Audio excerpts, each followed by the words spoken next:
Mr. Davey, E5, Safe Streets Bylaw and Parks and Open Space Bylaw Amendment, and I'm sure you have some opening remarks, and then I want to make a comment and then turn it over to Councillor McConaughey to just talk a bit about what's happening in the downtown, the initiatives of the City of Prince George. So I'll turn it over to you. Thank you, Your Worship. The purpose of this report is to provide Council with enhanced bylaw options to add tools to perhaps better manage the increasing conflict of use of space issues primarily, but not limited to, the larger downtown and gateway area. Although calls for service data are only one variable within many of the ongoing complexities of the opioid crisis and its associated mental health and homelessness issues, the increasing call for service volume for needles and other related issues, such as human waste, obstruction of access, and so forth, has increased from a combined 155 calls for service in 2017 to approximately 2,300 calls for service in 2020.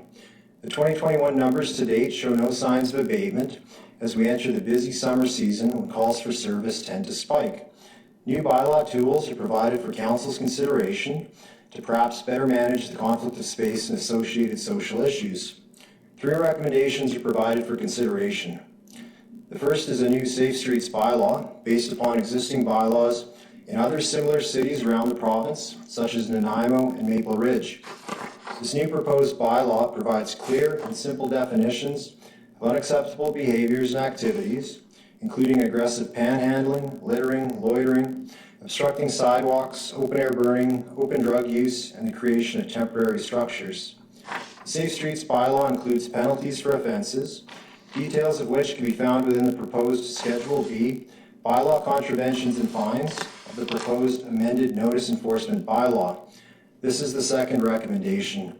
Just a quick note on monetary fines. Although Bylaw Services seeks compliance at the lowest possible level, first through education and then warnings, the fine represents a progressive, escalatory enforcement step to provide the authority to prohibit behaviors. It is an evidentiary tool for repeat offenders. Fines provide a documented history of continued breaches and evidence of informed violations, which may then be used in court. The final recommendation is a proposal to amend the Parks and Open Spaces Bylaw, which includes a list, Schedule A, that names parks and other open spaces that strictly prohibit camping.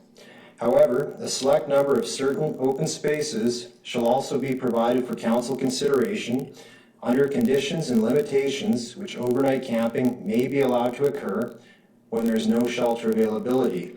Tonight is an introduction to the proposed amendments for initial feedback and should be brought back on June 28th for first 3 readings for Council consideration if endorsed this evening. Ms. Peters, Manager Bylaw Services, is in attendance to answer Council questions. And the RCMP Superintendent Wright is also in attendance and available for questions. Thank you, Your Worship. Great. Thank you very much, Mr. Davey. One of the attachments to this is a City of Prince George Downtown Social Wellbeing Initiative, and it's I don't want to confuse the 2 issues that we're dealing with this evening, but we have always had a number of inquiries, and Councillor McConaughey had asked about the initiatives that we do as a city and really our jurisdiction of responsibility. So I wanted to tie it somewhat to the conversation this evening because it has some merit, I think, in looking at what we currently do within the City of Prince George and what our jurisdictional responsibility is. And that particular document talks about the Community Safety Hub with its partners, homeless service hubs, the First Avenue Integrated Health Model, which is a partnership between BC Housing and Northern Health, service agreement with Downtown Prince George, which is really looking at improving cleanliness and safety, and civic operations, and that's quite a wide-ranging list of things that we provide, either bylaw services or at one point in time, not long ago, a private security company, enhanced policing, dedicated bylaw presence, and the work goes on. So Councillor McConaughey, I'm going to turn it to you if you like, just to make comment to that document, given the fact that you had requested this information. Absolutely. Thank you very much, Mayor Hall. And this is a great way to start this discussion, I think, is to be able to We can't know where we need to improve or where we're going if we can't see what we're already providing and the gaps that have already been identified. And I think this part is very important, that in addition to the services are the partnerships that have been forged that are very important, with Northern Health, BC Housing, RCMP, Ministry of Social Development, Prince George Native Friendship Center, downtown Prince George, and on it goes, to include 2 sites downtown Mayor Hall that do offer storage, washroom, outreach services, in partnership with the Native Friendship Center, AWAC, and BC Housing. There's some really critical services and items here, Mayor Hall. Thank you. Yeah, that's good. Thank you very much. Thanks for bringing this information together. Councillor Skaken, followed by Councillor Sampson. And before I go to Councillor Skaken, so if we can just, if I could, one more time, Mr. Davey, just get a little bit of clarification around what we're going to do tonight around the 3 recommendations, 2 for first 3 readings and 1 endorsing the principle proposed to the bylaw, and then it's going to come back to us on June 28th for the actual bylaw reading. Is that the process, sort of in a nutshell? Your worship, the Safe Streets is for first 3 readings tonight. The Parks and Open Spaces would come back for first 3 on the 28th. Okay, thank you for the clarification. Appreciate it. Thank you. Councillor Skaken, followed by Councillor Sampson and Kroos. Well, thank you, Worship. Enough is enough. I appreciate the work that administration is doing on this. You know, I talked to a property manager from Vancouver today who has businesses in the downtown who are just absolutely at wit's end with what's going on, and her case isn't isolated. We know that, you know, the businesses, the shoppers, and the employees in certain areas are downtown are under siege, and you know, we have to do something. My concern is, you know, and I can appreciate Mr. Davies, you know, talking about the escalation of education and fines. I think when you go to fine, you know, a homeless person for their behavior, they're going to know, well, we're both going to know that they're not going to pay or have the ability to pay. And it's almost as if they don't have to pay. Does that mean that they have to follow rules? You know, I throw that out there. And then the other one is, my concern that opening up city parks for overnight use is just, I'm so opposed to that, Your Worship. I don't even see how this is going to work. You know, I know there's discussion about, you know, if there's openings in shelters, they can't park in or camp in some of the parks overnight, but if they're full, they can. I'm just wondering how much resources we would be putting into allowing people to go into the parks, and then once they're in the parks, if it's spread out, how do we effectively get them out of the parks the next morning? I just see that as something that, you know, at this point, Your Worship, is unmanageable. You know, and the people, and I don't know exactly what parks there are. I know we have a bunch of conditions and, you know, from walkways and public places, but I don't exactly know which parks in the community that will necessarily allow this, but I think anytime you might have a park outside of the downtown and people are going to congregate, and once you get them in there, Your Worship, it's going to be tough to get them out, and we just might end up repeating what's going on in George Street. So I'm just a question to administration. I know there's the 3 points on the bylaw, so that's going to be deferred. So we're basically going to be voting on the 2 separate things, the street bylaw and then the amendment to the open parks and space bylaw. Is that correct? Your Worship, if I may, there are the 3 recommendations before Council. Recommendation 1 is to give first 3 readings to the City of Prince George Safe Streets Bylaw. And Correct. That's before Council in its proposed final form for consideration. The second recommendation is for first 3 readings of the accompanying City of Prince George Bylaw Notice Enforcement Bylaw, Amendment Bylaw 9210-2021. That sets out the fines that are applicable for the various bylaws. So when we have a bylaw, we have to attach some sort of fine to it. So that's the second recommendation. Yeah. The third, Your Worship, is just to endorse in principle the concept of amending the City of Prince George Parks and Open Space Bylaw for administration to return to work on it and then bring it back to Council with a list of prohibited parks and open spaces for overnight camping when there's no shelter space available, together with an accompanying list of some recommended designated spaces, one or more, within a certain open space or park for council's consideration. So if council feels there's merit in proceeding with more work on the principle of that bylaw, it should pass recommendation 3, and administration will take that away and continue its work and return on June 28th with a finalized bylaw for council's consideration, Your Worship. That clears up. And Your Worship, I'm hoping, administration and the RCMP can be frank with us when and I'll put the question to them, Your Worship, how do they see us enforcing, expanding overnight camping into our parks? And would that be limited to just homeless people? Or would that just be anybody? So do they, honestly see this as something that they can manage with their current staffing levels and their current priorities, Your Worship, to administration? Frankly, no, Your Worship. It will be largely an unmanageable problem. It will be unsolvable, from my opinion, Your Worship. And, I really appreciate that, Your Worship, and the fact that administration, has the freedom to say how they feel on this important issue. I think it's monumental, if you ask me, because we could direct them to go do something that they know might not work, but we're just nipping this in the bud, Your Worship. And I totally agree with Mr. Davey that this won't work. It's unmanageable. So I definitely won't support resolution number 3, and I'm totally opposed to this one. Thank you. Thank you, Councillor Skaken, and we do have representation from Bylaw Services and RCMP in the room this evening. I'll call them down a bit later when we get through the list. Councillor Sampson, followed by Councillor Kraus. Great, thanks, Your Worship, and thanks to Councillor Skaken. Some similar questions already answered, so I appreciate that, and thanks, Your Worship. I look forward to hearing any comment from Superintendent Wright and Ms. Peters. I think that will be helpful to the discussion. Just a couple comments.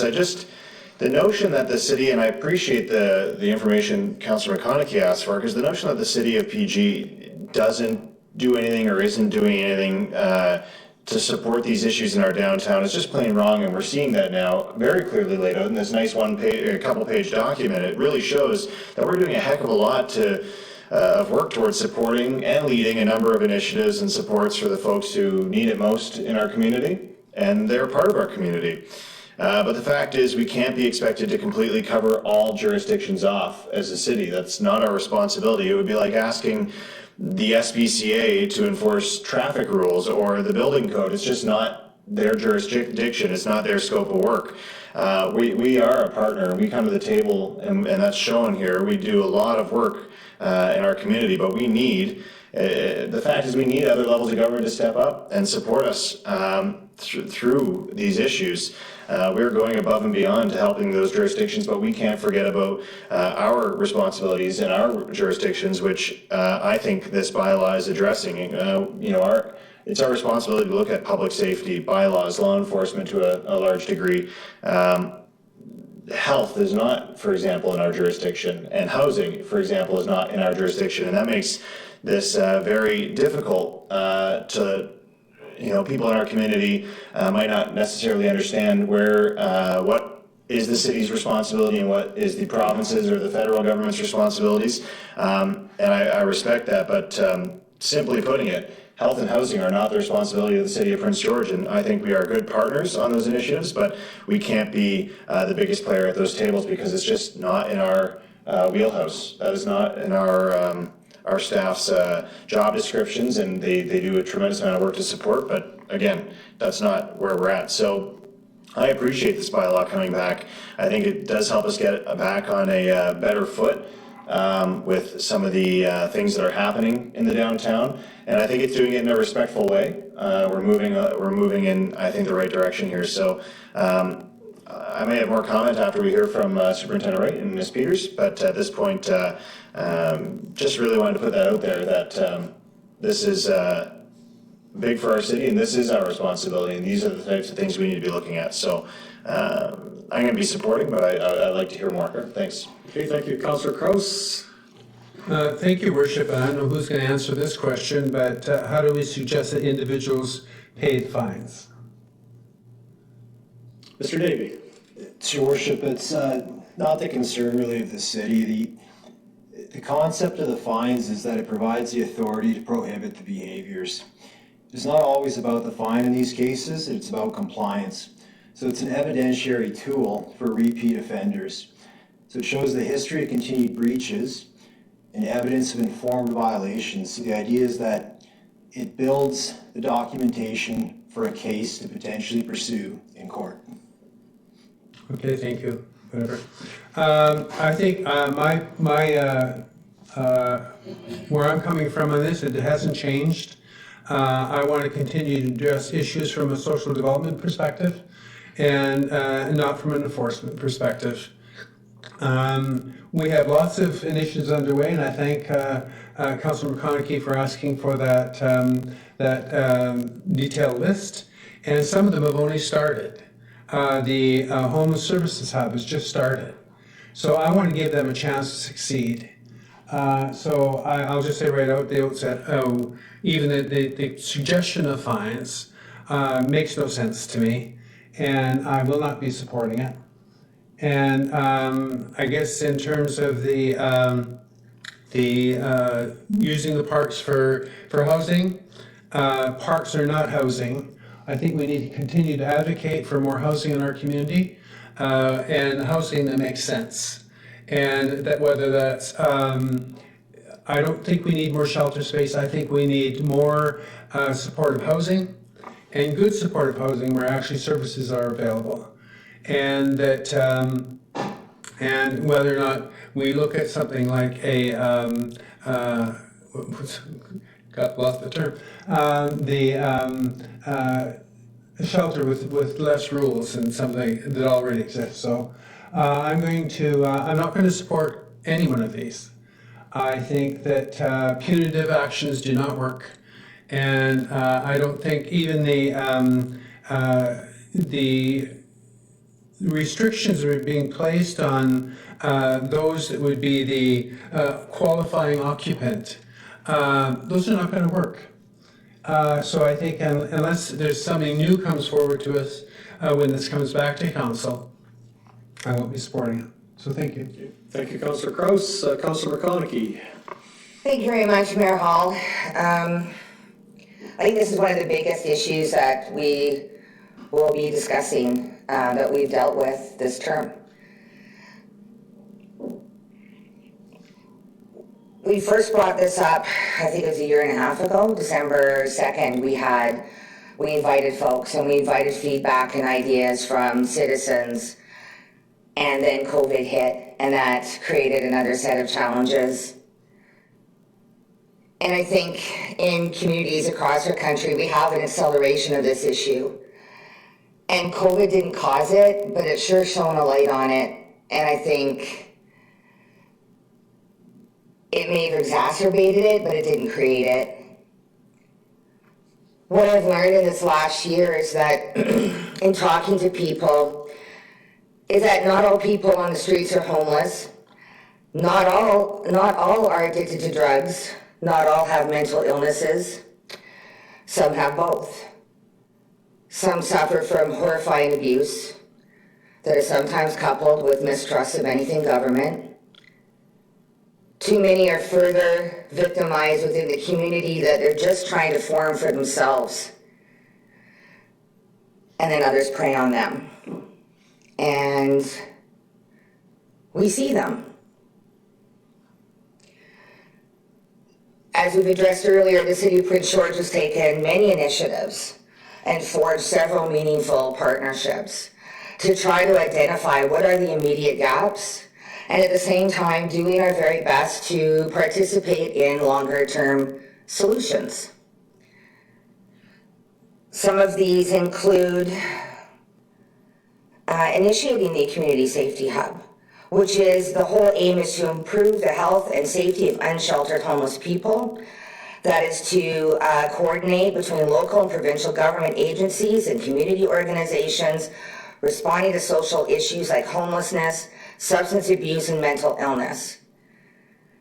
This is bringing together all the big hitters, all the people who have purses, who have mandates, together to discuss these issues. And the city was a main motivator on that. Our homeless service hubs, we have 2. Those are areas where folks can store their belongings. They have access to washroom, outreach services, shower, laundry, those types of things. We keep in touch often with what is available with BC Housing in terms of shelter spaces to make sure, in particular during winter and colder months, to make sure that people have a safe space to go to. The First Avenue affordable housing is coming. That is another big partnership with folks who have decided that they need help. It is a clean, safe housing space that is coming with integrated services around to support folks that are there. There is service agreements to clean up needles and garbage and a mess off of our streets. We've invested in additional RCMP officers. We've invested in additional bylaws officers. Our civic operations, that's litter patrols, that's sidewalk flushing, biohazard cleanup on civic properties, working with downtown Prince George. There's just a whole lot of things that we've tried to implement. In addition, there's dozens of nonprofit organizations, there's societies funded by senior levels of government who provide food, shelter, medical, spiritual care, clothing, social opportunities, and so much more. They do so much for so little, and they're passionate and extremely effective, and I'm just eternally grateful for all the work that they do. But as Councillor Sampson has already touched on, it's important to note that the folio of housing and addictions and mental illness is definitively in the wheelhouse of the provincial government. And this is not a statement to deflect responsibility. It's just reality. The City of Prince George has taken clear and meaningful steps on leadership and initiatives. And placing the burden squarely on the shoulders of the city is just not going to get the action that we need. To everybody who has reached out with their ideas and solutions, there's been neighbors and citizens, there's the group of grassroots initiatives called Together We Stand. Thank you. Here's the thing. We all agree that short-term or immediate solutions are necessary, and we all agree that long-term solutions are necessary. We all agree that the shelter system perhaps needs a revisit, and arguably, in my opinion, so does the harm reduction model as the system that is our go-to, that we depend on and that we operate on. The city is here to support, but we can't land the plane.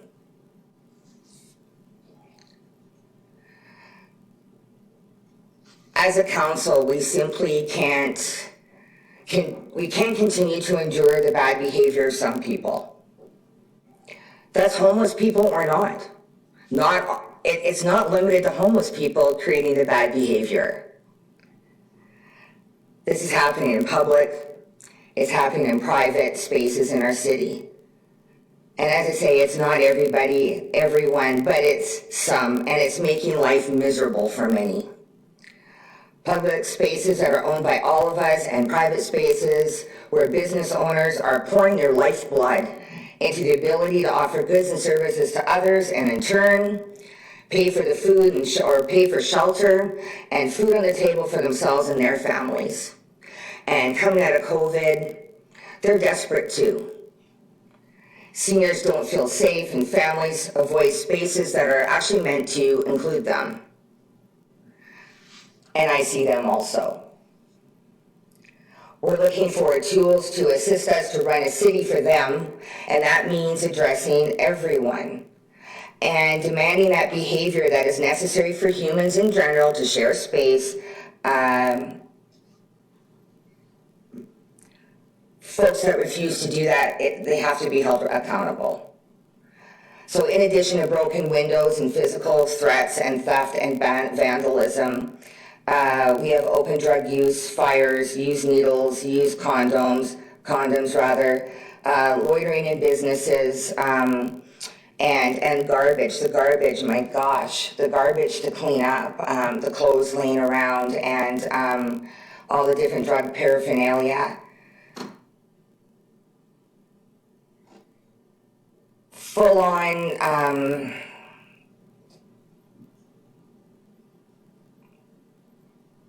I'm just gonna put it out there, because if we're finding it uncomfortable to talk about, try having to see it. You know, the different sex acts in public on our city streets. That's alarming. I'd never seen anything like that before, and it's been reported to me by more than one person that this is what we're dealing with. This is reality. And as I say, this isn't all homeless people, but everybody who exhibits this kind of behavior has got to be held accountable. And as a council, as it's our job to keep everybody safe, this is one of the tools that we have to do it. Until the other levels of government and come to the table and we can actually work out some long-term viable solutions and short-term immediate ones, this is what we have. Because it's our job to keep our city safe. Everybody in our city. I know there's a focus on the compliance part of the proposed Safe Streets Bylaw because it just seems ridiculous. I get that. I also understand that to have a bylaw, there has to be something in place for when that bylaw is not followed. There has to be something in place that enforces compliance. Mr. Davey has already explained how that will be an escalating thing.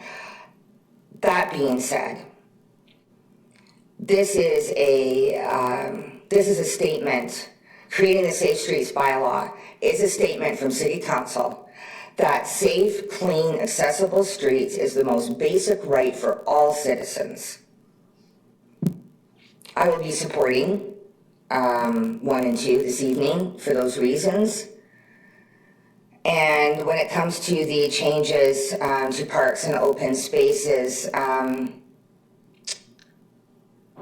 won't be supporting resolution number 3. In fact, I think it's wasting our staff time drawing it up. I too was one of the people that thought tent city is, that's a good fix, what a great idea.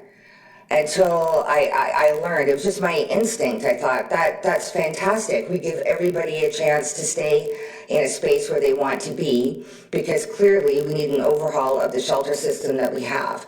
And a system, immediate supportive action for folks that don't fall into the shelter system that is in place. But what I have learned is that a tent city is not a safe space. Despite well-meaning intention and very compassionate people, it can soon lose control of that space. And it turns out to be something where folks that are already vulnerable, they're in the worst place they could possibly be. So I won't be supporting that either. But I really appreciate the work and of staff to bringing us here, and I look forward to hearing from the rest of my colleagues. Thank you for allowing me to take up so much time to articulate myself, Mayor Hall. Thank you, Councillor McConaughey. Councillor Everett, followed by Councillor Ramsey. Well, thank you, Your Worship. We struggle with how we got here and what we should do about it. The reason that we're struggling with it is because we've got some divisions within our community, Your Worship. And we got some folks who say, give them a tent city, and them is a bad word for me to use. People, a tent city, I should say, because they're people just like the rest of us. And others are saying, I don't want no tent city near me. And we know from other areas, you can't turn over your parks because of what happens in parks. As Councillor McConaughey said, lawlessness takes over in there, and that it isn't safe for the people that are there. There is a role for the province and the federal government to be involved in this. This is not our role, but the reason it's our role is because our citizens are demanding it to be our role, because the other parts of government aren't stepping up to the plate to do their responsibility. So they say to us, you're the folks that we elected, you've got to figure this out. And so we got to spend more time on it, Your Worship, in order to get the right solution. And we can't be so brave as to say, here's the brush and you all get stroked with it, because it isn't that way. There's a whole bunch of people that are homeless, and they're out on the streets, and it isn't because they want to be. It's about what has happened to them in their life, or they got addicted to drugs or pain medication or any of those things. And part of the solution, in my humble opinion, is for our city to have a sobering center and a place for people to go to that can get mental health help when they need it in the appropriate time and place, and not be sent out on the street and kicked around from one place to the other. So, Your Worship, I got some great difficulty supporting the resolutions that are in front of us this evening, because I don't think they answer the question. I don't think that they fit the solution that we need. Thank you, Your Worship. Thank you very much. Councillor Ramsey. Thanks, Your Worship. I have a couple questions for Ms. Peters and Wright, if they could come down. Yeah, if I could invite Ms. Peters and Superintendent Wright down, please. Thank you.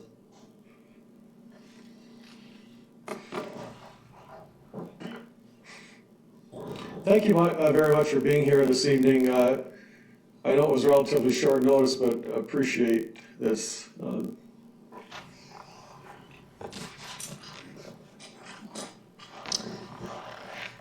Thank you very much, Your Worship.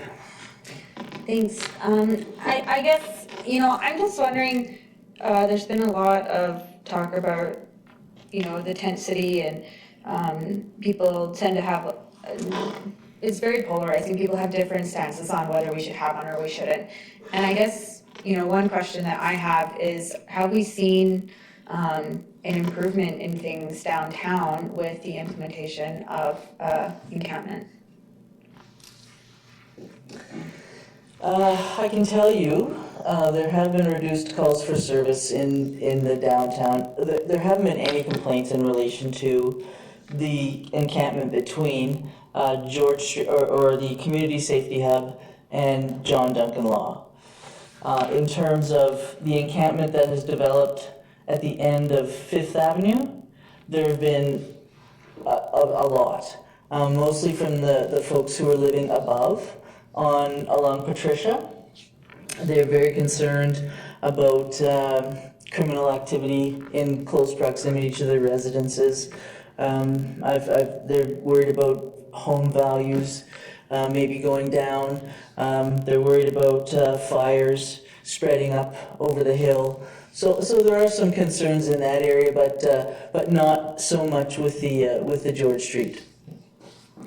Thank you. And I guess through to Superintendent Wright, with regards to the Safe Streets Bylaw, I guess I'm just curious why this wouldn't fall under policing. Why does it fall under bylaw? Isn't doing drugs on the street illegal, and shouldn't the RCMP stop it if they see it? Sure. Excuse me. If I could just add a bit of a policing context to your first query. Prior to that, from policing, I would say we have seen a slight reduction of calls for service with regards to trespassing on private property in the downtown core, but we haven't seen a decrease in calls for service for criminal acts, be that damage, break and enter, assaults in that area or the area surrounding the encampments. Additionally, just on Saturday night, one of our members on patrol at 4th Avenue and London Street there, right near the further encampment, located a small satchel that appeared to be stashed for future retrieval containing a loaded handgun. So there are those criminal activities around those entrenched encampments. With regards to your second query, the province did bring in the Safer Streets Act, I want to say it's probably about 15 years ago. However, the provincial courts, again, if someone doesn't have the means to pay or chooses not to pay a fine that's issued under that provincial act, there's really no practical mechanism for us to escalate that, as the BC Prosecution Service will typically decline to deal with those matters in the criminal court now. With regards to simple drug possession or typically open drug use, and by the time we get called or we observe it and we go check that individual, it's typically you're left with paraphernalia and residue, so there's not really much we can do. With regards to that as well, the Federal Prosecution Service really won't go with simple possession charges of illegal drugs nowadays, just with court capacity and that sort of thing. As well, a lot of talk about the federal government actually decriminalizing the use of all drugs or many drugs.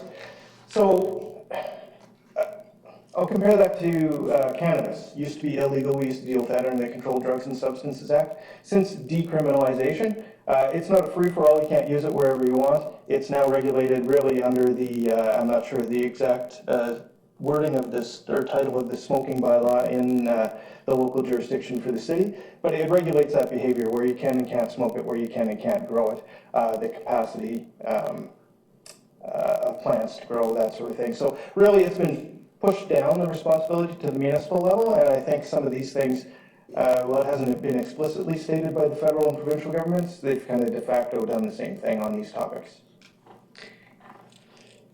That's not really,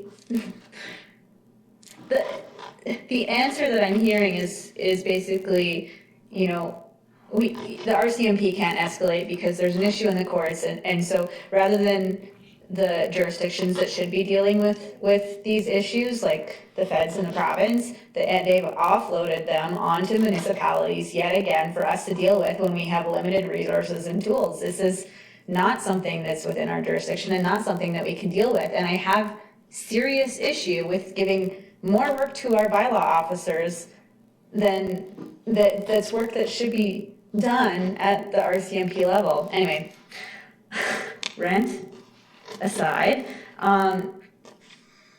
I struggle with that answer. If the RCMP can't do it, how is bylaw supposed to do it? I'm just gonna switch gears here through to Ms. Peters. I guess I'm just curious. You know, there's a lot of barriers to going in the shelter. We know this. For me, the expectation that everyone can go in the shelter is unrealistic. And I just have a couple questions around that. So what happens to people who are banned from the shelters? Where do they go? I'm sure you'll find some of them on the street tonight. So if someone is banned from the shelter and they can't go in there, is the street the only place for them to sleep? I mean, this is me thinking this through. I mean, I suppose if there's a network of friends within the town, there may be some couch surfing that's happening. I don't know, maybe some people have family support, I think a lot don't. But I think the unfortunate reality is for the folks who are out on the street, shelters are not always an option, and that's why they're there. And doing a little bit of research, the shelters that I can see in Prince George, a lot of them are 19 plus, and don't necessarily cater to youth. So would you say that perhaps people with children or people that are couples or even just youth themselves have barriers to staying in shelters? I know that Carrier-Sacani has a youth facility, but it's not 24 hours. Young people can't sleep there. It's more of a place to go during the day. And I agree with you that if you're in sort of a situation with children or with pets or with a partner, it is 100% more difficult to find a shelter space. Yeah, thanks for that.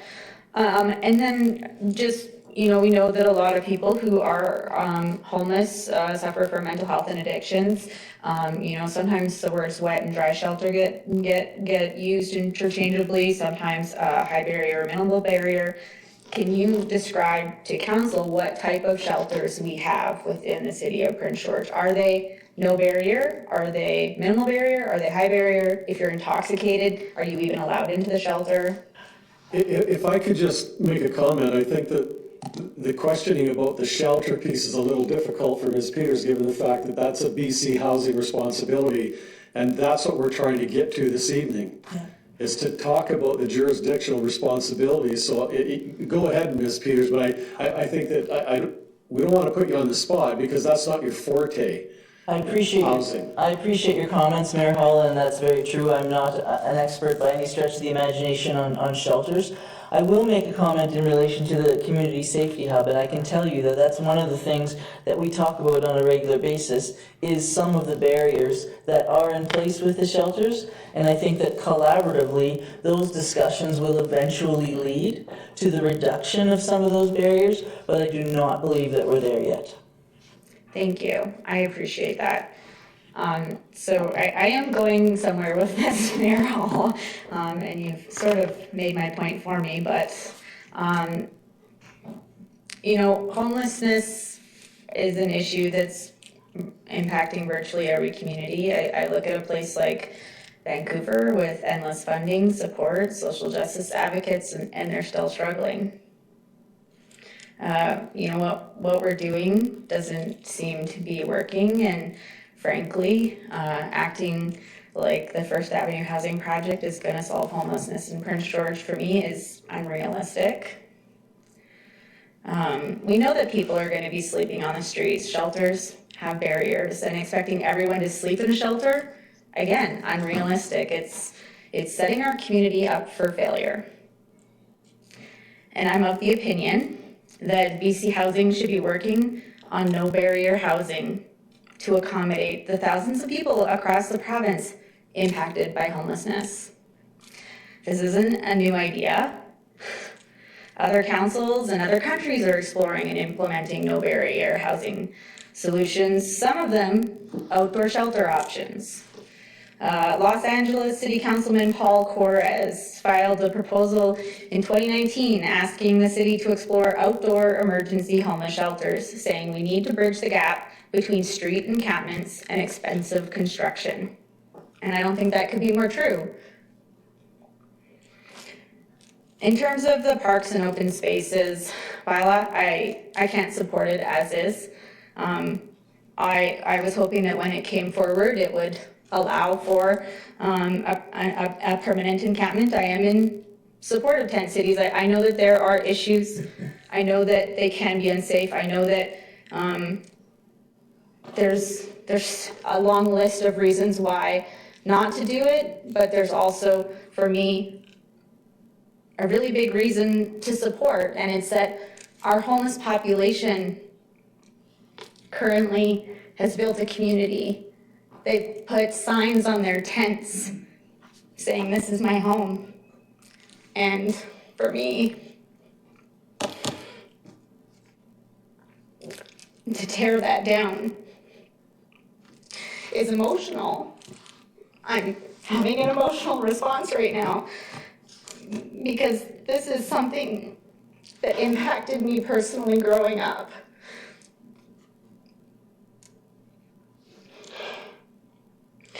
And to have family that have lived through this, I just want to be there for other people's families that are going through this right now. So it is really hard for me. So I can't support the Parks and Open Spaces bylaw. I'm not going to. I really do believe that BC Housing should be providing us with better supports.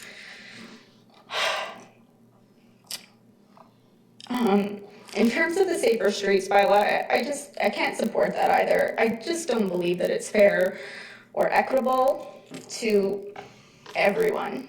You know, Schedule B, the contraventions and fines for nuisance bylaws have been proven by many communities not to work. We all remember, or at least hopefully all of us remember, the City of Vernon shopping cart bylaw, which they had to reverse within weeks due to public scrutiny. The City of Quesnel instituted a nuisance bylaw and then asked questions why it didn't work and why would Prince George be any different. I want our community to be safe, and in my role as a community leader and counselor, I always put safety first, but I'm concerned that this bylaw will have the opposite effect and create a greater divide between our housed and unhoused population. I'm also concerned that when nuisance bylaws are implemented, they can result in more destruction. I really am concerned that if this bylaw is passed, that there will be some pushback and perhaps more destruction downtown. And I do believe that if something is truly illegal at our RCMP, who we pay $29 million a year to, should really be there to provide support. So things aren't working. I would like us to try the tent city on a trial basis, but I just don't think that there's support around the table for that. So instead I have two motions that I would like to put forward. The first is that the Intergovernmental Resolutions Committee bring forward a resolution to council that asks NCLGA and UBCM to ask BC Housing to explore no barrier shelter options in the city of Prince George and in all communities across BC.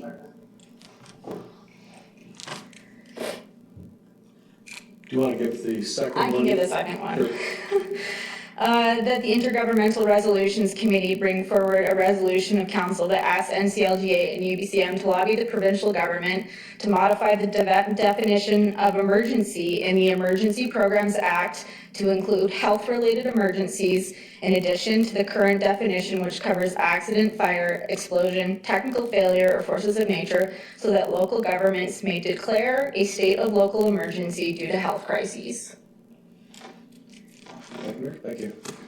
Well, I have Councillor Ramsey, 3 in the queue. Is there anyone in that queue that wants to speak to either? Let's deal with the first recommendation. Councillor Skaken, do you want to speak to the first recommendation? I got a couple things to say, Your Worship. The first recommendation, is that the resolution? The 2 resolutions, yes. Yes. Yeah, I explained to Councillor Ramsey earlier today, just even the definition, the legal definition of emergency. Our committee does not have the resources or staff time to define that and to change something. I don't even think we could even get it in as a late resolution to the UBCM, and I think the alternative, at least until now, was Councillor Ramsey was going to talk to President Brian Frankel about dealing with both of these and to not necessarily drop them in our lap tonight. So my response was, Your Worship, for both. We can't take these on right now. We won't be able to do anything with them really this year unless it goes directly to the UBCM executive, and that might be a route for yourself, or who knows, Your Worship, or put it on the agenda for next year. And can I just comment on the tent city, if I may, and I don't want to get back in, Your Worship? Sure. I just want, I don't want administration to take any heat, Your Worship, for the second resolution, because I'm just wondering if Mr. Babbage can explain how that came about, because, yeah, I don't think it's fair to them. So the resolution you're talking about, I don't want to confuse the two. So which resolution are you talking about? The one that's in our agenda? Yes, I am. The one about allowing camping in parks. So recommendation 3, which is in the endorse the principle. Correct, yeah. Just a little bit of history and context I think is important, and I'll just close my comment. Okay. Certainly, Your Worship, I can try. The concept behind recommendation 3 was to propose an amendment to the Parks and Open Space Bylaw that would more clearly set out where overnight camping is prohibited and where it would be permitted under certain conditions, which include no shelter spaces being available, on the basis that the camping would be only overnight, not continue through the day. So the idea would be that people would have to pack up and leave during the day and go elsewhere. But administration hasn't completed its work on that. Of course, it would be very controversial in terms of what areas would be suggested to have this permitted activity. So we thought, as a starting point, we would bring it to council at this early stage to see if council thought it had merit, and it would instruct administration to do more work on it, to return it in a more final form, Your Worship. Great, thanks. So I guess it's safe to say that would be at the direction of council that you would have taken on that preliminary work. Is that safe to say, Mr. Babbage? Your Worship, I'm not able to answer that question. Okay, in a general way, I guess. Okay. I guess just the last comment, I mean, I took the time to go down to that camp about a month and a half ago. I talked to a number of those folks, and one of the things I really got out of there, Your Worship, was a number of them want to be part of some sort of solution and some sort of way to affect change. So I think, going forward, Your Worship, I mean, I want to see a short leash on this bylaw, a report back in 6 months, whatever it takes. Bylaws are always subject to change. But I just want to make sure, we can somehow get some feedback to the folks on the street who are really affected by this. And, and I don't think that will hurt, because I really felt that some of them wanted to be part of the solution. They even some of them were talking about forming some kind of committee and coming to city council. And I thought that was great, Your Worship. So I don't want us to lose sight on that. And thanks for letting me back in. Thank you. I don't want to confuse our process here this evening with the two recommendations that are on the floor. So let me just address Councillor Skaken's comment about, as chair of the Intergovernmental Resolutions Committee, wondering if they have capacity. And we're going to have to deal with three recommendations as well. So the two that you put on the floor, Councillor Ramsey, you've obviously had a conversation with Councillor Skaken about capacity. If you want to keep those on the floor, can we do them at the end of the discussion so we can deal specifically with the three that are there now? Yes, Your Worship. I just wanted to add context in that the UBCM resolution deadline is June 30th, and any resolutions accepted after that date will be considered late resolutions. They are accepting late resolutions, and they will be forwarded directly to the UBCM Executive Committee for review. So can I come back to your two recommendations? Yes. At the end of this? Thank you. Okay, Councillor Sampson, on the three recommendations that we have under E5, or comment. Great, thanks, Your Worship. I'll jump back in later with Councillor Ramsey's motions. I got some comments on those, but looking forward to that discussion. With these, I guess my view of this is not to lose compassion for the folks who need it most in our community, because they do. They need our support. We have a number of people in our community who are relying on us, and that can't be forgotten. It's just trying to find a balance to make sure that we have safety among everybody, that we have the needs of everybody being met in our community. And I think basic, Councillor McConaughey spoke very well to us, so I'm going to keep it short. The basic expectation of safety in our downtown is important for everybody, whether you're in the unfortunate situation of living on the street in the downtown, or whether you're visiting the downtown to go for dinner or anything else. Safety is number one, and that is a priority of our city, and that is within our jurisdiction. And trying to find that balance of social and enforcement, and I would never claim to be an expert in either side of these things, but trying to find that balance of meeting the social needs, but also ensuring that we are seeking compliance, because that is part of living in society. You should be keeping to the standards of a community. We're all expected to. I think a few meetings back, I used the example of I can't go pitch a tent in your front yard. Somebody would be calling and saying, "Hey, Kyle's camping in my front yard," and it would be expected that it would be dealt with, because there's penalties that are applied to me that matter to me. I agree, the $100 fine is nothing really. It's not going to get paid. It doesn't mean anything, but trying to find a way to compliance, and maybe I believe that that's not the first step, is the fine. The first step always with bylaws is education, is working with the individual or individuals to seek compliance and to help them. And I really believe that's going to happen. I think the fine piece is as Mr. Davey explained, is a way to hopefully gain further compliance in the future, at least be able to track what's being done to a greater capacity. So I don't want to come at this with a lack of compassion, lack of empathy, and I don't want to stop the efforts that we're doing to help folks. I just think it's important that we are trying to find equity among all members of our community, so everybody can live with basic standards of life in our community. So I am going to be supporting 1 and 2. I think it is worth trying, and I don't see major negatives, but I think I don't see negatives. I think it's something that we can try and we can put forward, and it's more in our jurisdiction than some of the other things that we're doing.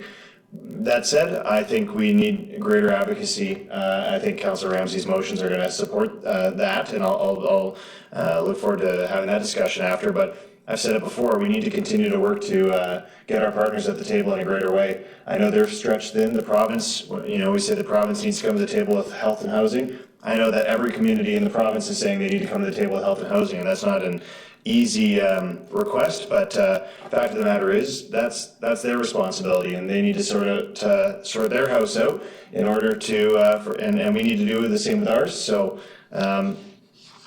I'll make further comments on the advocacy piece when we get to that with Councillor Ramsey's motions. That's what I've got, but I'll be supporting the first two motions. I will not be supporting, or recommendation, sorry, but I will not be supporting number 3. Okay. Thanks. Thank you. Councillor Kraus. Well, thank you, Worship, for letting me back in. Thank you for all my colleagues for their points of view. It's really helpful. These are challenging issues. And I really want to thank Councillor Ramsey for sharing. It's appreciated.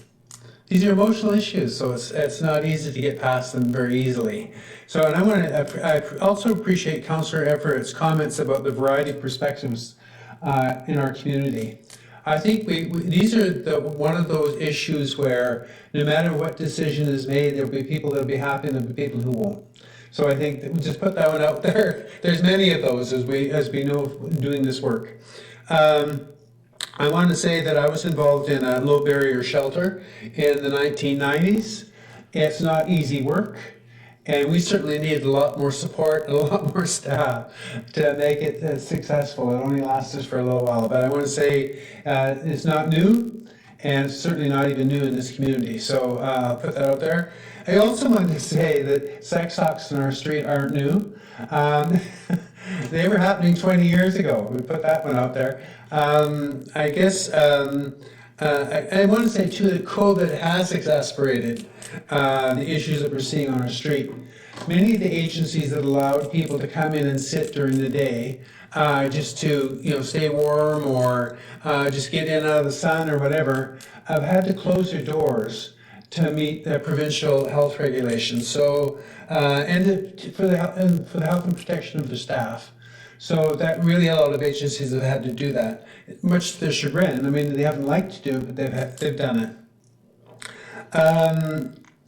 I just want to say too that I want to thank Superintendent Wright's comments about the courts not enforcing the fines. That's why I said it wouldn't work. I didn't see that there would be any value in issuing a fine when the courts have enough on their plate already without trying to collect a $100 fine from somebody they know can't afford it. So let's put that out there. And I guess, and I want to, somehow we've gotten on this track just because there's shelter space available that the person isn't homeless. They still are. And there's a whole bunch of reasons, as Councillor Ramsey raised, why people aren't in the shelters. So I'll just put that out there. And I think to finish off here, and I know it's been acknowledged by others, but the people on the streets are human beings. They're not just a problem. And I'll just say, I know some of these people. I know them very well, and I like them. So I'll just put that out there. Thank you. Thank you. Councillor Frizzell first in the queue, and then I'll come back to you, Councillor McConaughey. Councillor Frizzell. Thank you, Mayor. Oh, what a good discussion. Just for context before we move on, there's 2 pieces. So we're reviewing this with the first 3 readings, and before COVID, we wouldn't have done 3 readings at once. Can we just walk through why that is and why we're doing all 3 in one night? Can I go to Mr. Babich, Mr. Davey? So, Your Worship, this is a regulatory bylaw, not a land use bylaw, so we would be permitted to do the first 3 readings. It's the land use bylaws where we have more latitude now under COVID with respect to waiving hearings. So in terms of process, Your Worship, nothing has changed with respect to this bylaw. Thank you. Thanks for the view on, thanks for the clarification on process. And we only have 8 councillors here tonight, so how does the voting work if it's 4-4, Mayor Hall? Failure. Ms. Conley, do you want to comment? Yes, Your Worship, that's correct. So equal votes for and against would result in a defeated motion. Thank you. Thanks. So the motion, there's no motions on the table right now. Right. So if the motion was presented as follows and first 3 readings were given and it was a 4-4, what would occur? If we would do them individually, if recommendation 1 was on the floor and seconded, and it was 4-4, it would be defeated. Okay, thanks. That's kind of where I expected. Again, the discussion was really good tonight, and I was looking through through some of the documentations. There was an informal survey, and you give that as much weight as the formality gives. But I got in touch with the fellow who sent that survey in, and he gave a lot of background into how he gathered the data. I was struck by question 7 because it's what should be done to resolve the homeless displaced persons issue. 1, 2, 3, there's about 8 or 9 different options, and there's such a wide range of different responses, from running them out of town, to providing temporary housing, to tent city, to forcing them to live in provided housing. A wide range, and 520 responses to this thing. So what Councillor Krause's comments and others' comments about how this is an issue with a lot of views to it. It's also because it's very complex as an issue. The jurisdictional issue's been explored already tonight. So it's not, we don't have the funding for it, we don't have the responsibility for it, but we don't pass the buck when it comes to City Council. There's no other person to pass the buck to. So we're going to get this done. Empathy, absolutely important, and I tried to break down the difference between the people, which is not what we're trying to punish, and the behaviors.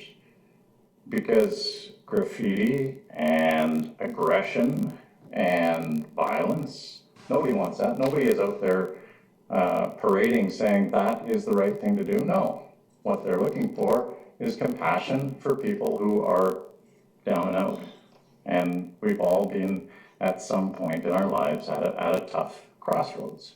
So, quite right that whichever way this goes, there will be people who won't be happy about it, but we're informed on this decision and where it's going to go. For Councillor Ramsey's recommendations to refer to intergovernmental, if there's a possibility of getting it in on time, that's great. I mean, I'd support sending it forward, but Councillor Skaken said the resources may be stretched pretty thin. So I wish you all the best of luck, and I know you've got a good team who work in on intergovernmental relations working with you on that. So I'm happy to support it. It's just I don't know how much time and space there is to make that happen. In the short term, we've got to address the behaviors and the things that risk other people. In the long term, we've got to continue working. And one of the things that struck me, I was thinking through whether a good tack on this would be to go back right to the Canadian phrase from Article 91 of peace, order, and good government, because that's kind of what we've got to ensure for all residents. But then the other letter that came in from 3 leaders, that was Chief TG and Barb Ward-Burkett and Karen Hunt. I wouldn't want to bring up peace, order, good government, because that's the phrase that's their order of government isn't really included in that phrase. That was pre the Indigenous peoples came before that. So, with that in mind, if we have to address this tonight, I'd be supportive of the first 2 and not the third. But I suggest that when this gets on the table, that those requests for having some additional consultation that are very clearly expressed in this letter are respected. And I would move a deferral so that they can be brought in and their concerns can be heard and brought into this discussion. So that's where I'm going to be when it gets brought onto the table. I'll move for a deferral for enough time, a postponement, to leave it on the table until the time we've had to consult. Thank you. Thank you very much, Councillor. Councillor McConaughey. Thank you very much, Mayor Hall, for letting me back in. Every time I think I've got another, this is another solution, it goes around and just brings up something else. So, which just speaks to the complication of what we have when you have all of these well-meaning, compassionate people that just want to do the best for our city. I just wanted to also make it clear that this bylaw is against behavior of some people, not against a specific group of people. It's a behavior by a few, but it's making the life of many absolutely miserable. And if this does pass tonight, that doesn't mean that we as the City of Prince George will not continue to work with our partners, including the ones that Councillor Frizzell just mentioned, that are very important to us moving forward. I don't think it needs to be an if or. It should be an and. But I will consider that when it arises by Councillor Frizzell. Whether this passes tonight or not, or if it's shelved for a later time or put off for a later time after conversation, that conversation will and has to happen regardless. It is very important. Thank you for bringing that up, Councillor Frizzell. I'll speak to Councillor Ramsey's motions. I agree with her. One of the messages here, we've all talked about identifying what the issue is. We know what the problems are, and our community is looking to us for leadership, for solutions. That has to be the other part of this discussion. And I think Councillor Ramsey has already brought up a couple things that we could bring forward. It is something that I think I have learned, is that shelters do not, they don't solve homelessness even in the emergency situation, even in the immediate. They're there, but they don't fit everybody's needs. So Mayor Hall, I'm just wondering, in addition to UBCM, because that is September, is there another way, is there another solution that we could bring up, perhaps through the Mayor's Caucus, of which you actively participate in, or is there an appetite of my colleagues? I think there's a call to action here for the immediate, with all of the folks that are absolutely responsible, BC Housing, Minister EB, Prince George Native Friendship Centre, our treasured partners in this issue. I don't think we can wait till September. I don't really want to put it off very much longer, because we need an immediate solution to the tent city problem. We may, with the injunction that was served where it currently exists, it's just going to move somewhere else. So it's not going to work. Injunction after injunction after injunction is not going to work. So it has to be something more immediate. Mayor Hall, so if I may put that over, get that as part of the conversation around the table, and let's put our heads together and see what that looks like, please. Sure, thank you. So I'll make comments around everything but the two recommendations that Councillor Ramsey's put on the table. First of all, I'm really, really grateful for this conversation publicly tonight. It's been a long time coming. It's, for me, it boils down to a number of things. We've talked about jurisdiction and who's responsible for what. I won't go through that again. Supportive housing is a ringtone for me.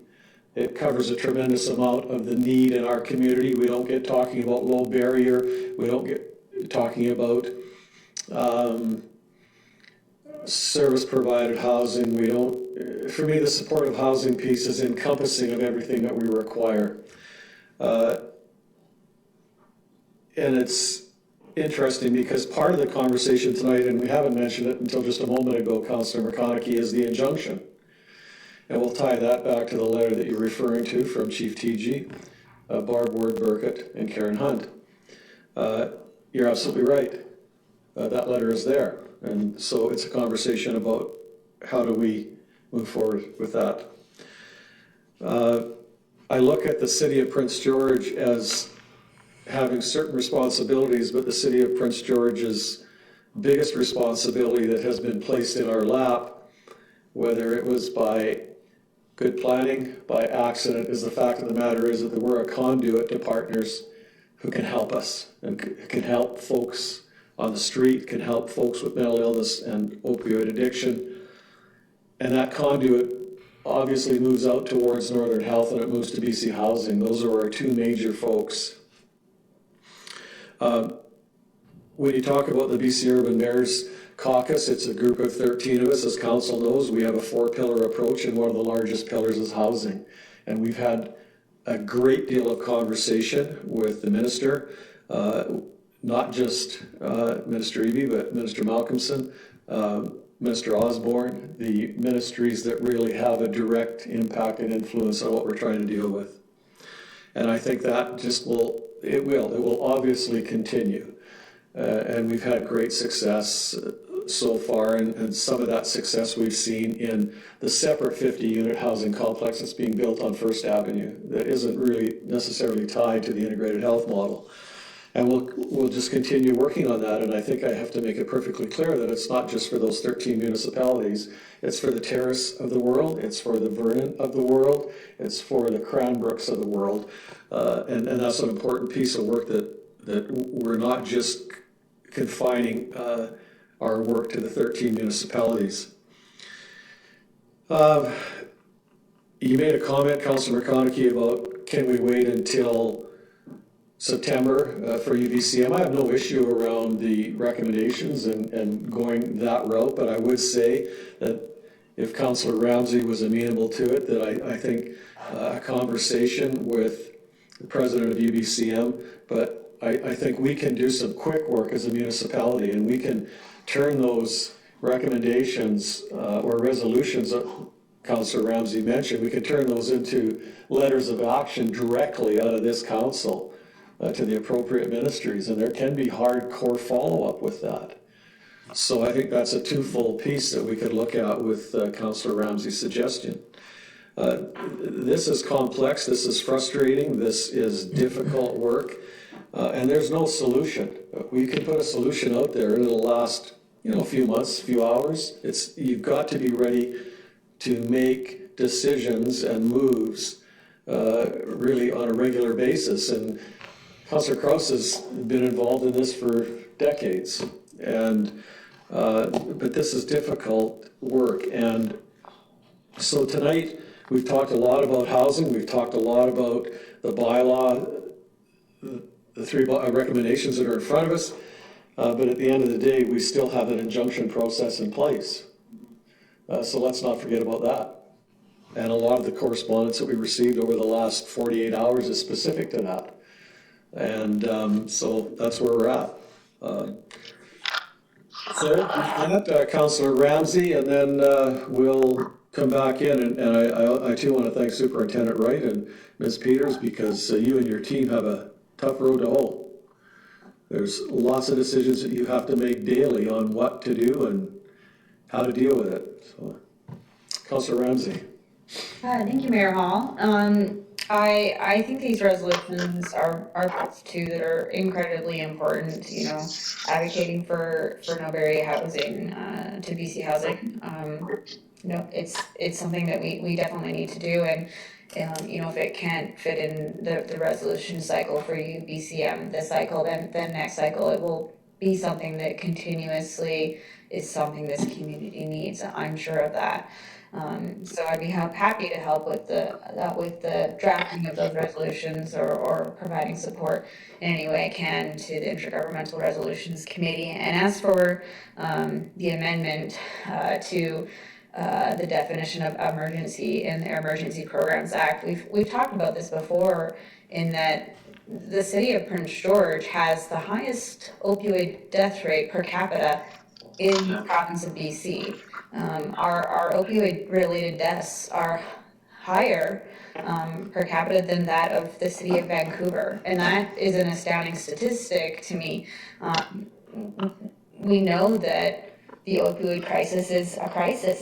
It's an emergency. There's no way for us to declare an emergency though, under a state of local emergency, under the Emergency Programs Act. I've seen resolutions go through to UBCM asking for text amendments to acts and legislation, and this would be no different. It might require some work, but I do think that if we are able to lobby for a change to that amendment that could declare a state of a local emergency and perhaps get more support from higher levels of government to help us through this, because it is a crisis. It's impacting our community in a quite a huge way. So that's the intent behind that resolution. And whether it's this UBCM cycle or the next, I don't think it will lose its importance. Okay, thank you very much. So if I can again put Councillor Ramsey's two recommendations just on the table for a moment, can we deal with recommendations 1, 2, and 3? Yeah. Specific about that. And so Councillor Kraus and Sampson are in the queue. I'm assuming you were going to talk to Councillor Ramsey's recommendations. Okay, can we go back then to the recommendations at E5? And then I'll come back to Councillor Ramsey. So recommendation 1 is to give first three readings to the City of Prince George Safe Streets Bylaw number 9209, 2021. Any further comment? Move first three readings. Okay, so Councillor McConaughey had moved it, Councillor Skaken second. Nobody in the queue to that. Councillor Frizzell, go ahead. I'll move to postpone to the next meeting so we can have time to confer with the three partners. Okay, and if I could just, I have hands going up from administration.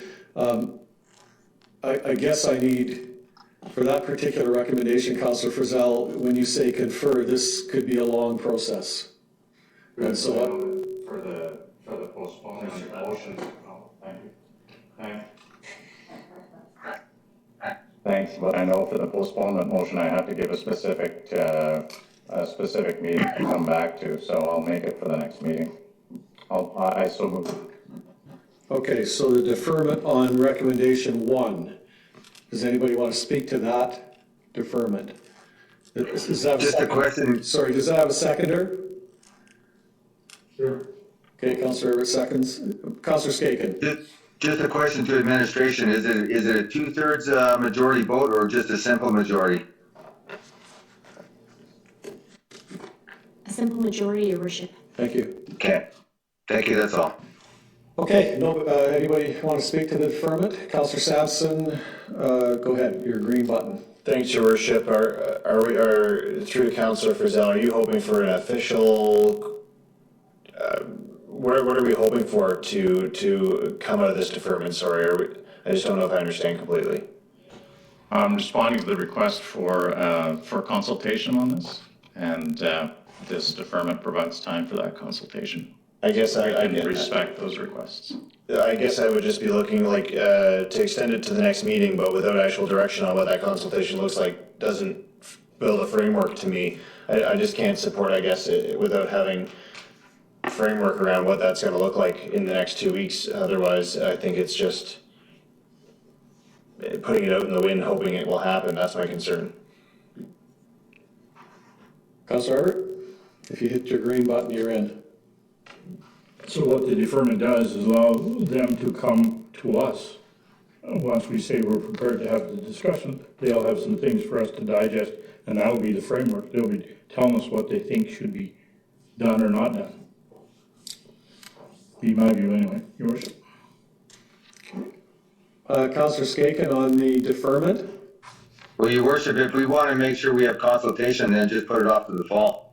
Because we've been getting bombarded with emails for the past week and a half, phone calls, stopping on the street. And I think if you want to do it right, you talk to administration, you find out what the communication plan is, what the plan is, how to get back to council. Do we need, maybe we need a separate meeting to have everybody attend? I don't know, Your Worship. So 2 weeks, in my opinion, is not enough time to do anything valuable if we really want to expand the consultation. So if Councillor Frizzell wants to delay it further, I'll support that, but 2 weeks isn't enough time.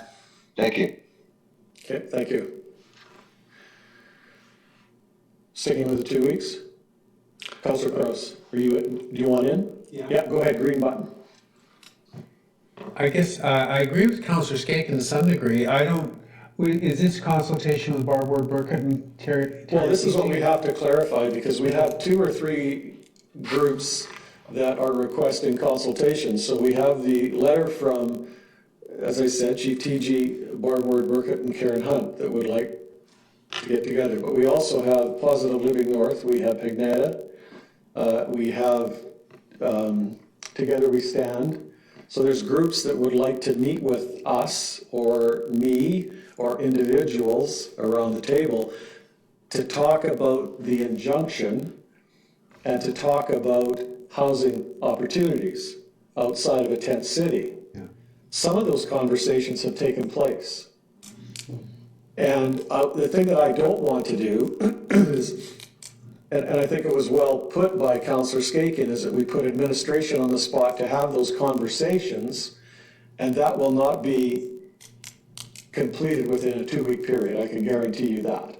So if in fact we're going to look at a deferment, then we're setting recommendations 1, 2, and 3 aside, and we're going to move into a consultative process over the next number of months. But I'm assuming, and I hate to do this, but that we would continue with the injunction if that's the case. I don't know. These are all parts of this conversation. So I need a little guidance here. So, Your Worship. So, Councillor Kraus. I guess it's certainly, if this is with the 3 Indigenous leaders, I don't know that 3 weeks is enough time, because certainly they are very, very busy people, and I don't know that they will have time to meet, and nor will our senior staff. So that's my concern. I mean, I think it's valuable to consult with them. I just don't think that 2 weeks is enough time. And I guess I gotta ask the question, is the injunction for tent cities everywhere, or is it from George Street? Mr. Babich. So, Your Worship, if I may just offer a few comments on the Absolutely. consultation piece. I think it's important to clarify what council's intent is for the consultation. Is it informal consultation with 1 or more members of council from time to time, or is the intent something more formal in the form of a presentation to City Council as a whole? So that would be something to flesh out, I believe, to provide some more certainty to the consultation, and maybe a factor in terms of how long council thinks is appropriate to postpone. In terms of the injunction process, Your Worship, respectfully, I would recommend that be a topic for an in-camera meeting of council, if council has any desire to provide a different direction to administration. Thank you. Move to the question. Good. Thank you. Mayor Hall. Councillor Frizzell. Thanks, Mayor Hall. So the discussion has pretty much illuminated that if we're going to go ahead with this, it's urgent and we have to act quickly.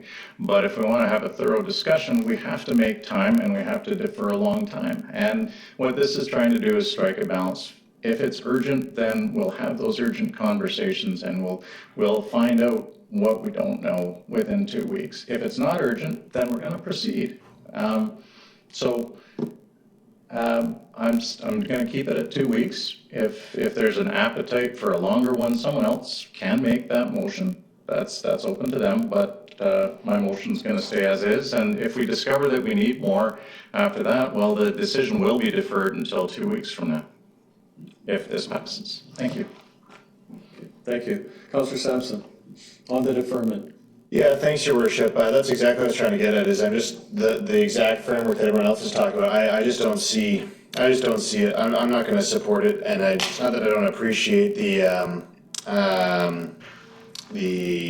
thought from Councillor Frizzell. We've been receiving hundreds of emails, phone calls, stopping in the street, like Councillor Skaken said. A consultation could go on indefinitely. If we want, and then we can never make a decision, or we can make a decision, and that's kind of where my mind's at, is this will be an ongoing process. You know what, 6 months from now, if we learn something new, we can make changes, because that's what we've always talked about with these issues we face, and with trying to put supports in place for people who need it, is we've always acknowledged that this is a never ending, always changing, always evolving process, and we adapt and we change and we put new things in place, and that can be the same going forward. So I'm not saying that we shouldn't continue to hear from our stakeholders and our partners and our community groups and from the people who this affects the most, but we need to make a decision as a council, in my view, and we need to vote and move forward. So that's where I'm at. Thank you, Councillor Skaken. Sorry, Your Worship, just to build on Councillor Sampson, and I mentioned it earlier as well. You know, these difficult bylaws, administration usually reports back to us in a timely fashion on how they're working, if we need to beef up the bylaw, add or delete things, and the community can still, give us feedback on this, and we can still revisit it. But I think the time is to act, and we do have time for consultation, in the next several months while the bylaw is implemented. And if we need to change it, we can, Your Worship. Thank you. Okay, thank you, Councillor McConaughey. Thank you very much, Mayor Hall, and exactly what my council colleagues have said. I appreciate Councillor Frizell. I do. I get it. We got that letter, I don't know, I think it was late this afternoon, the day of our discussion. And while I do appreciate it, a little bit more lead time would be appreciated, other than just hours before the council meeting. And there's no reason why why conversations and talks can't continue, consultation. We've been consulting with most of the groups long before now on different issues, and that will continue. I see these bylaws as council's purview over our entire city and safe streets, and I'd like to pass that tonight, and or vote on it tonight rather. And as Councillor Skaken said, there's always an opportunity to revisit bylaws, but I really don't have any appetite to put this off any longer, because I do think it's going to take a lot longer, because then we can't just respond to the one letter. We have to respond to all of them. Yep. So that's where it's not that it's no disrespect. It is just it's a big basket of a lot of our friends and partners, and that'll take a long time. So thank you. Councillor Ramsey on this issue. Yes, Your Worship. Just listening around the table, it does sound like the postponement is not going to be successful. I would be willing to support postponement. I'm not going to be supporting the overall bylaw, but I think that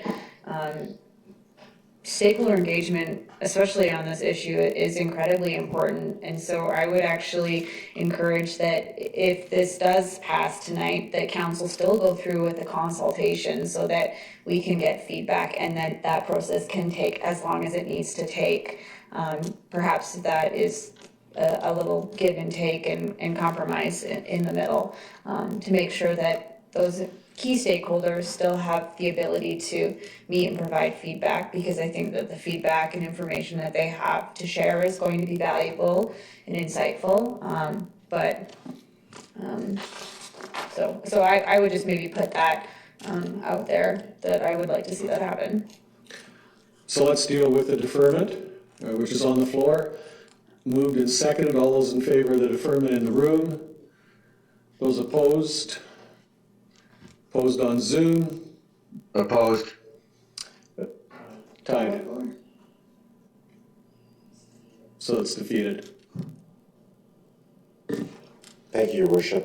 Just a process point. I just want to point out, if council does pass first three readings of this bylaw this evening, there's still final reading and adoption that's required, and that would be put on the agenda for the next council meeting. So there's still one more vote of council that's required in order to adopt the bylaw, Your Worship. Okay, thank you. All right, recommendation 1. I've forgotten who moved and seconded that. I second it. Okay, thank you. You've got that. So all those in favor of recommendation 1 in the room? Those opposed in the room? Those opposed on Zoom? So that's carried. Recommendation 2. Seconder? Thank you, Councillor McConaughey. All those in favor in the room? Those opposed in the room?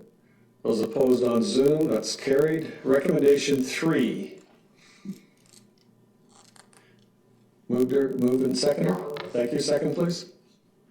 No seconder? Thank you. Councillor Ramsey seconds. All those in favor of 3 in the room? Just a question, Your Worship, is that the open space bylaw? Just to be clear, I'm getting a little tired. Yes. Okay. So all those in favor in the room of recommendation 3? Oh, sorry, Councillor Simpson. Sorry, Your Worship, just to clarify, if this gets defeated tonight, does that mean it's dead, or is the intent that another form would be coming back? I just want, this is... My idea is, my thought, and correct me if I'm wrong, Mr. Babish, but it's dead. That would be administration's understanding, Your Worship. Great, thanks very much. Just want to make sure. Okay, all those in favor of recommendation 3 in the room? Opposed in the room? Opposed on Zoom? Opposed? That recommendation is defeated. Thank you. Thank you, Council. Councillor Ramsey, you have the 2 recommendations on the floor to move, first, both recommendations are to go to the Intergovernmental Resolutions Committee, and I think you had a mover and a seconder as Councillor Sampson on recommendation 1. If we could move to that. Great, thanks, Your Worship. Appreciate Councillor Ramsey's motions here, and hearing Councillor Skaken. I'm on that committee, and Councillor Skaken's the chair, so I know he knows very well. He keeps track of our limitations as a committee. Still would be interested in if, I know Councillor Ramsey mentioned that she may be open to a longer process, maybe for next year's intake, if that's what it has to be. I'd be interested in our committee still looking at this either way. I think they're good motions. I'm curious if it's possible, maybe through administration, what it looks like to do resolutions to UBCM and NCLGA have to go through the committee, or can they come from a councillor through either a notice of motion or anything else directly to council to pass? Your Worship, they can come from individual members of council or council as a body. Historically, that's been the mandate of the Intergovernmental Resolutions Committees to work on that and bring that back to council, but certainly it can come from other avenues. Great, thanks very much. Just putting that thought out there. The other piece is, I personally think sometimes we put resolutions forward and we get lip service back, and it's all fun and dandy, but very little action is sometimes taken. And I would just want to say that if these motions pass, that the resolutions committee puts additional work in towards further advocacy on these issues, because I think they are important. I think that's what I've heard loud and clear. Everybody believes we should be doing further advocacy, so it's great to put them forward to UBCM and NCLGA, FCM at times, but sometimes the responses we get back are lip service from those orders of government, and perhaps greater advocacy would benefit that as well. So something we can talk about at the Intergovernmental Resolutions Committee on how we can build a advocacy plan around those resolutions as well. So I don't know what it looks like to bring them back to the committee, and I'd leave that to the chair. Thanks. Okay, thank you. Councillor Everett, followed by Gross. Your Worship, just a thought process that if we go through the resolution or the intergovernmental committee, and Councillor Skaken says there's some difficulty with that, maybe we're better off doing, as you referred to earlier, just a letter from council directly to the ministers and see if we can be the lead on the issue rather than waiting for to collect everybody at UBCM and try and make our way through that. I think if we're earlier in the game, we'll be better off than going through the maze.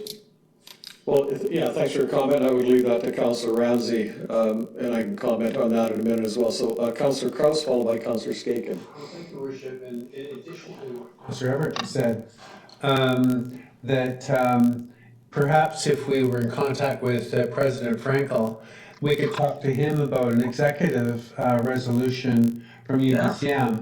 I mean, it is affecting all the communities in BC.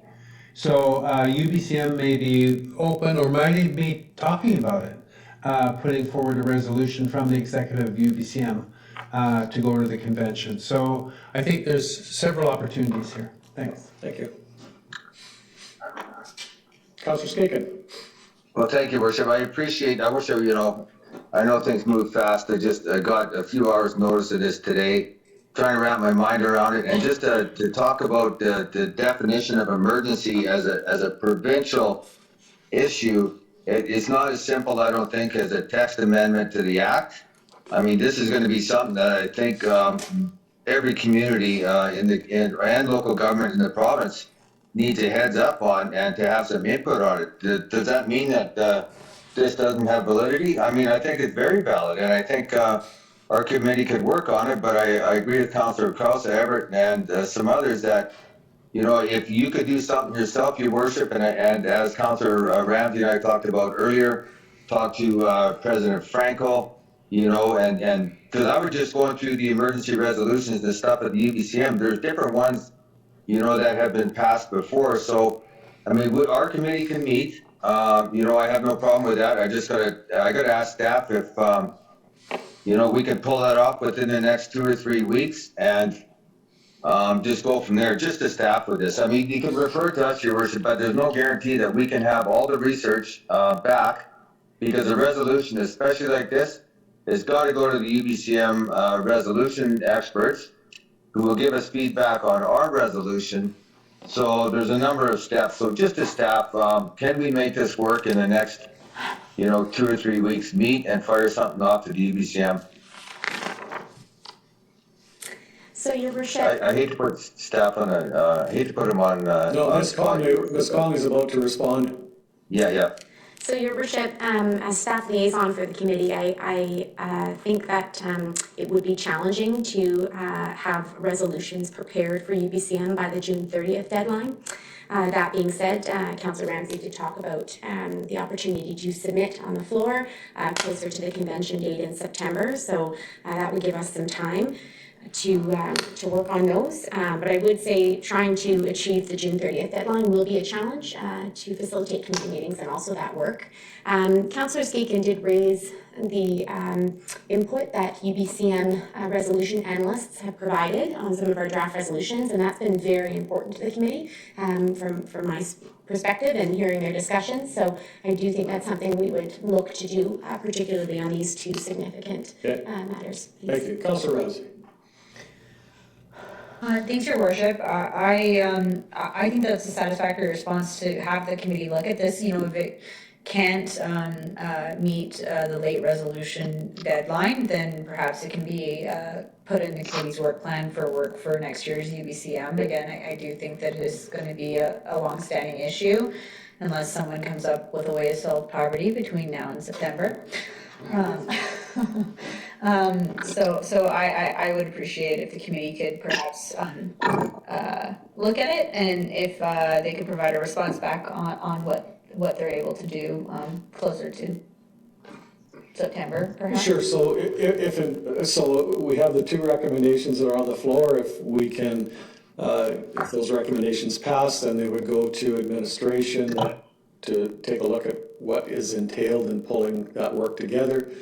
Perhaps come back to council or to Councillor Ramsey to indicate, or Councillor Skaken to indicate how long a process that would be, and we set our sights on September.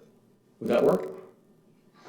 That works, Your Worship. I just wanted to clarify, we have one recommendation that's on the floor? Yeah, there's going to be another one coming on the floor in a minute. Yeah. And then I think you and I can do some work with respect to the BC Urban Mayors Caucus and the rest of the mayors throughout the province. Yep. Okay, Councillor Skaken, you're good, and Councillor Sampson, and then we'll go to recommendation 1. Just wanted to say that sounds great from the committee perspective, and I would just encourage Councillor Ramsey to be there for that meeting, as the greater context would be really helpful to our discussion. I know Councillor Scott's also in the committee without her being here. The best information would be directly from, I won't call you the horse's mouth, but directly from your mouth. It would be helpful, so thanks. Yeah, thank you. So we have recommendation, Ms. Conley, has it been moved and seconded? Yes, Your Worship. Perfect. All right, all those in favor of recommendation? Those opposed in the room? Those opposed on Zoom? Carried unanimously. And recommendation 2, we need a mover and a seconder, correct? I believe they've already been Oh, called. we've already got it? I have Councillor Ramsey as the mover. I didn't catch the seconder though, Mayor Hall. Councillor Sampson. Thank you. Been a long night and more to come. Okay. All those in favor of the recommendation in the room? Opposed in the room? Opposed on Zoom? That's carried unanimously. Thank you very much, everyone. Thank you. Councillor Frizzell.